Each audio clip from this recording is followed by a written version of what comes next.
সমুদ্র পাড়ে পরিচ্ছন্ন বালুকা বেলায় সমুদ্র ঢেউয়ের গর্জন শুনে প্রকৃতির শীতল হাওয়ায় প্রশান্ত পরিবেশে সূর্যাস্ত উপভোগের সাথে ইফতার করে কক্সবাজারের বেশিরভাগ মানুষ। এই সাথে পর্যটকরাও ইফতার করে এমন পরিবেশে।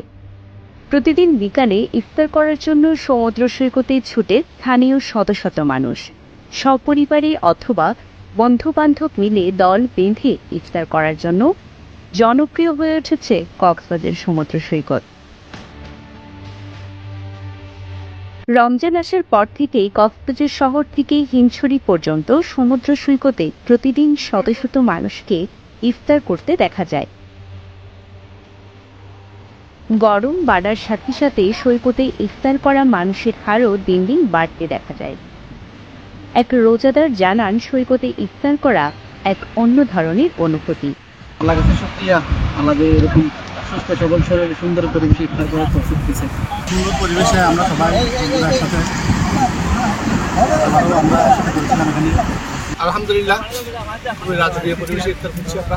আলহামদুলিল্লাহ খুবই ভালো। আমরা প্রতি বছর বন্ধু বান্ধবরা মিলে আমাদের সৈকতে ইফতার করার অনুভূতি 5 স্টার হোটেলের সাথেও তুলনা চলে না।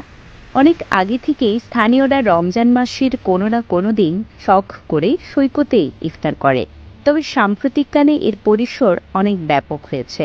পূর্বে ঝিনুক মার্কেট, মোটেল শৈবাল পয়েন্ট ও লাবণী পয়েন্ট সৈকতেই বেশি ইফতার করত মানুষ, আর এখন শহরের বাসিন্দারা নির্জনতার জন্য শহরের সুগন্ধা ও কলাতলী পয়েন্ট পেরিয়ে হিমছড়ি সৈকত পর্যন্ত ছুটে যাচ্ছে।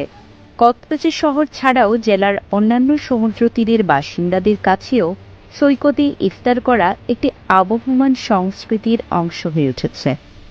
সৈকতে প্রতিদিন শত শত মানুষ ইফতার করলেও সৈকতে কোনো ইফতার বিক্রি হয় না। মূলত সেই ইফতার ঘরে প্রস্তুত করে অথবা দোকান থেকে কিনে সৈকতে নিয়ে যাওয়া হয়। এরপর সময় মতো সবাই ইফতার করে সৈকত ত্যাগ করেন। দেখতে পাচ্ছেন, আমরা আসলে আমাদের আমরা সব ছোট ভাই বড় ভাই বন্ধু সবাই মিলে একসাথে সাগর তীরে বসে ইফতারি করি। তবে আমাদের যেটা আমরা সবচেয়ে লক্ষ্য রাখি, ইফতারের পরে যে ময়লাগুলো থাকে আপনারা দেখতে পাচ্ছেন এখানে আমরা সবগুলো নিজেরাই এগুলো একসাথে গুছিয়ে সবগুলো নির্দিষ্ট জায়গায় গিয়ে আমরা ফেলে দিব ইনশাআল্লাহ।